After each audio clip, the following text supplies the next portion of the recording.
ভগবতে বাসুদেবায়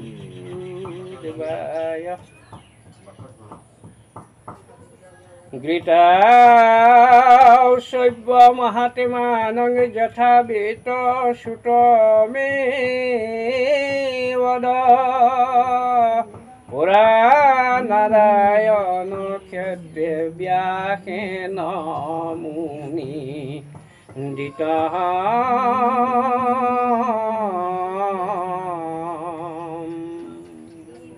পদে অগীতার মহাত্মা কথা শুনা সৰ্বজন দিব্য জ্ঞান লভে যাক কৰিলে শ্ৰৱণ সুতক সম্বোধি বুলি লন্ত ঋষি গণ গীতাৰ মহাত্মা কথা কয়ুত পুধন অ নাৰায়ণ ক্ষেত্ৰে সুকে কৰিলে প্ৰচাৰ কৃপা কৰি আমাত কহিও পুনবাৰ ফুটনি গদতি শুনিও কৰি সিগণ গীতা মিত্ৰ কোনে পাৰে কৰিবে বৰ্ণন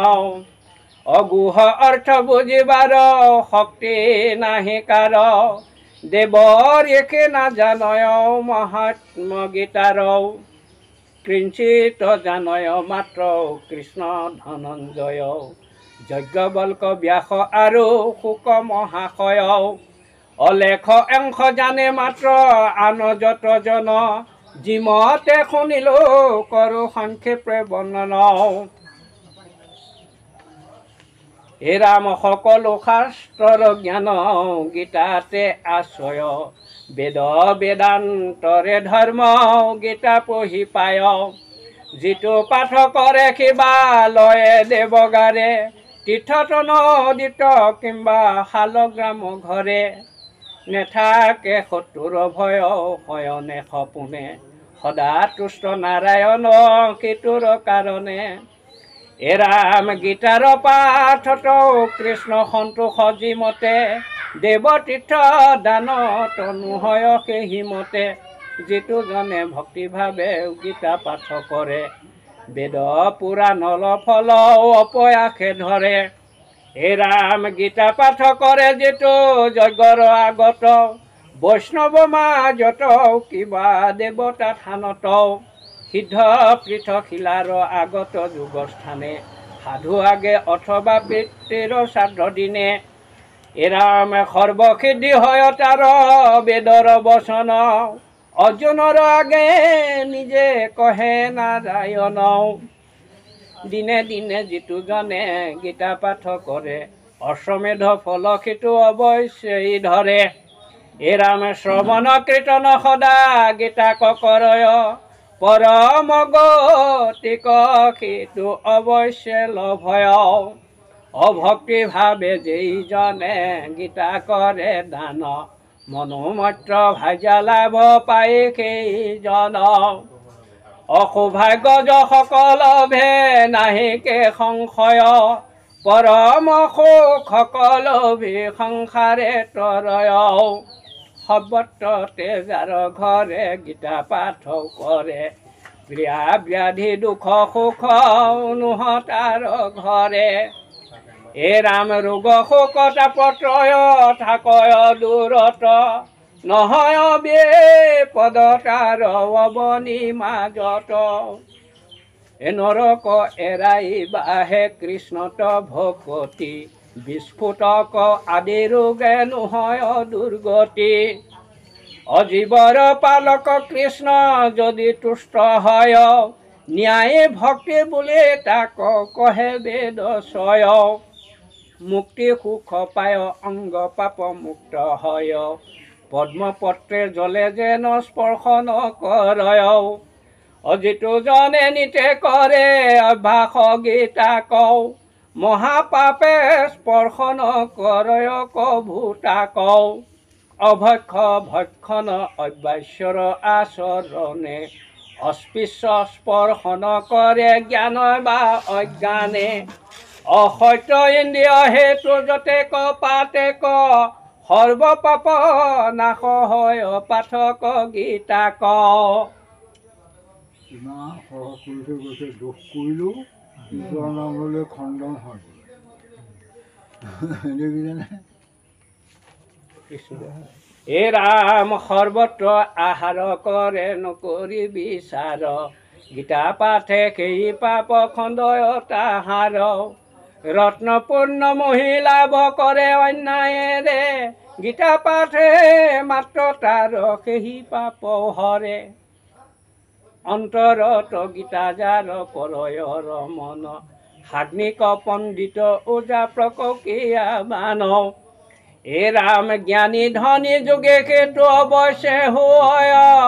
যিটো সদা হৃদয়ত গীতাক ধৰয়, সৰ্বকালে যিটো থানে গীতা পাঠ হয়, প্ৰয়াগ আদি সৰ্বে তীৰ্থ সেই থানে ৰয়, যোগীৰে কি দেৱগণে দেহ ৰক্ষে তাৰ, থাকয় সহায় তাৰ দৈৱকী কুমাৰ, ধ্ৰুৱ আদি পাৰিষদ নাৰদ গোসাঁই, সৰ্বদা গীতাৰ আগে অৱস্থান হয়, এ ৰাম পঢ়ে শুনে কিম্বা অৰ্থ কৰয় গীতাৰ, অৱস্থান কৰে কৃষ্ণ সহিতে তাহাৰ, নাৰায়ণ বদতি শুনিও ধনঞ্জয়, হৃদয়ৰ ধন গীতা জানিবা নিশ্চয়, এ ৰাম গীতা মাত্ৰ সৰ্বোত্তম জ্ঞানৰ আধাৰ, তিলোক পালোহো মই আশ্ৰয়ে গীতাৰ, গীতা সে পৰম পদ গীতোত্তম স্থান, গীতাৰ পৰম বিদ্যা ব্ৰহ্মৰূপী মানৱ, অগীতাৰ গোপন তথ্য শুনা ধনঞ্জয়, যাহাৰ কীৰ্তনে সৰ্ব পাপ মুক্ত হয়, গংগা গীতা ও সাবিত্ৰী সীতা সত্যা, হে ৰাম অৰ্ধ মাত্ৰ সীতা ও ভগ্নী প্ৰতিবতা, হে ৰাম নন্দা বেদাত্ৰয়ে ব্ৰহ্ম বিদ্যা সান্ধাত্ৰয়, সৰ্বকালে কৰি আছে গীতাতে আশ্ৰয়, মূল মাজে আন নাম আশ্ৰয় যতেক, শুদ্ধ মনে স্মৰণ যি কৰয় প্ৰত্যেক, অজ্ঞান সিদ্ধি লাভ পাৱে পৰম পদক, প্ৰকৃতি স্বৰূপ বুলি জানিবা গীতা কওঁ, সমস্ত অক্ষমে গীতা অৰ্ধ পাঠ কৰে, গোদানৰ ফল সিটো তথাপিও ধৰে, তিনি ভাগ পাঠে সেই যুগ ফল পায়ে, গংগা স্নান ফল লভে পাঠ ভাগ চয়ি, আধ্যা দুই গীতা যদি নিতে পাঠ কৰে, ইন্দ্ৰলোকে বাস কৰে সাধু সেই সাধু নৰে,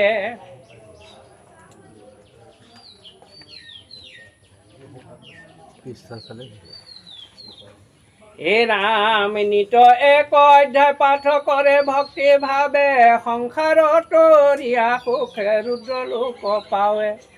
অৰ্ধ বা অৰ্ধাধ আধ্যা পাঠক গীতাক, শতমৱন্তৰা বাস কৰে সূৰ্যলোক, যদি শ্লোক পাঠ কৰে 10 5 7, 4 3 1 আধ্যা যদি পাঠ মাত্ৰ, চন্দ্ৰলোকে বাস হয় অযুত বছৰ, সংসাৰৰ দুখ কণ পাৱে সিটো নৰ, এ ৰাম কোনো অধ্যায়ৰ 4 ভাগৰ এভাগ, পাঠ কৰি কৰে যদি জীৱনক ত্যাগ, সৰ্ব পাপ মুক্ত পায় সেই সদাচাৰ, ৰাখে ৰাখে পাপ সব ধ্বংস হয় তাৰ, মৃত্যুকালে গীতা সংগে থাকয় যাহাৰ, বৈকুণ্ঠে কৃষ্ণৰ সংগে কৰয় বিহাৰ, স্মৰে কিবা পাঠ কৰে মৰণ কালত, অনায়কে যাৱে সেইটো গোলোক ধামত, এৰা মৃত্যু যদি আধ্যা এক গীতা পাঠ কৰি, গীতা ভাষে বাহে পুনু নৰ জন্ম ধৰি, অমৰণ সময়ে মুখে গীতাক উচাৰে উত্তম গতিক লাভ কৰে সেইটো নৰে যত ধৰ্ম কৰ্ম মানে গীতাতে আশ্ৰয় ইষব নিৰ্দোষী বুলি সৰ্বলোকে কয় এৰাম পিতৃ চাৰ্ধে গীতা পাতে পিতৃ তুষ্ট হয় নৰকনি স্তৰী পিতৃ স্বৰ্গপুৰে যায় এৰাম গীতাত সন্তোষ পিতৃগণ অতিশয় পুত্ৰে আশীৰ্বাদে পিতৃলোক লৰয় অগীতা দান কৰে ধেনু পুষ্য সমন্বিতে কীটাৰ্থ ভয়সিত জানিবা নিশ্চিতে স্বৰ্ণ সমে গীতা দান কৰিলে বিপ্ৰ কওঁ পুণ্য জন্ম নোহে তাৰো জানিবা সম্য কওঁ যিটো জনে দান কৰে গীতা শত খান ব্ৰহ্মলোক পায় জন্ম নোহে ধৰা ধাম গীতা দান প্ৰভাৱতে সেই সাধু লোকে সপ্তকল্প বিষ্ণু সহ বিষ্ণু লোকে থাকে অগীতাৰ সম্যক যিটো শ্ৰৱণ কৰয় প্ৰীতি ভাৱে কৃষ্ণে তাৰ অভীষ্ট সাধয় চতুবৰ্ণ লোকে এই অৱনি ভিতৰে অমৃত ৰূপিণী গীতা চয়ন কৰে হাতৰ অমৃত ত্যাগ কৰে জানি শুনি বিষ ভোকে মাৰে যেন প্ৰাণ কৈ আপুনি হে ৰাম সংসাৰত আছে যত মনো দুখী গণ সুখ লভে গীতা জ্ঞানে গীতা কৰি পান জনকাদি ৰেখে গণে গীতা শ্ৰয়া হৈ পাপ খণ্ডে অন্তেকে পৰম গতি পায়ে লৰ চৰ নোহে গীতা সকলে সমান ব্ৰহ্মস্বৰূপিণী গীতাও জানা মতি মান অভিমানে গৰ্ব গীতা নিন্দে যিটো জনে অৱশ্যে হে মূঢ় হয় নৰকে পতন অহংকাৰে গীতা অৰ্থ শ্ৰদ্ধা নকৰয় কল্প অনন্ত কুম্ভী পাক নৰকত ৰয় এৰাম গীতাক কৰয় ব্যাখ্যা নুশুনয় আনে শোকৰ জোনিত জন্ম ধৰ সেইজনে চুৰি কৰি আখি যদি পঢ়য় গীতাক পুণ্য ক্ষয় পাই পাশে বেহয় তাহাক গীতা পঢ়ি পৰম অৰ্থক নলভয় নাপায় একো ভাল মিছাতে পঢ়য় যেন প্ৰমত্তৰ শ্ৰম হৈ অনাহক ততো দিক সেইটো বুলি জানিবা সম্যক এৰাম গীতাক শুনয় যিটো শুদ্ধ চিত হৈ সুৱৰ্ণ পাত্ৰৰ বস্তু ভোজ দ্ৰব্য চয় প্ৰীতি হেতু পৰমাত্মা উৎসৰ্গা কৰিব যথাযোগ্য পুজিবা চবকৌ সন্তোষিব অসুবৰ্ণ সহিত বস্ত্ৰ দৈৱ দেৱ দান বাস কৰ তুষ্টে প্ৰীতি হৈ ভগৱান হে ৰাম খুটনি গদতি শুনি কৰি সি গান অৰ্জুন আগত স্বয়ং কহে নাৰায়ণ অগীতা পাঠ শেষে এইটো পাঠ যে কৰিব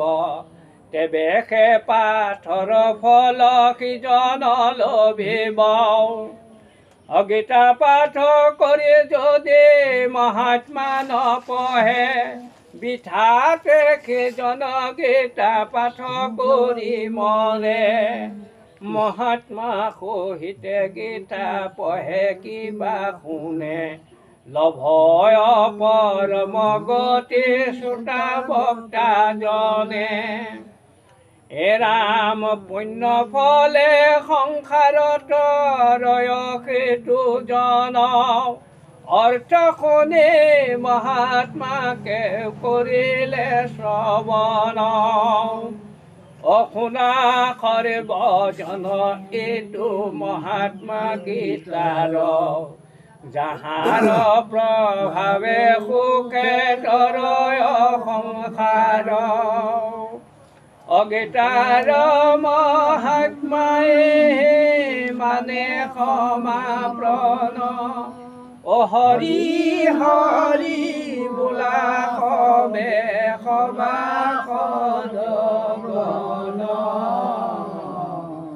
হৰি ৰাম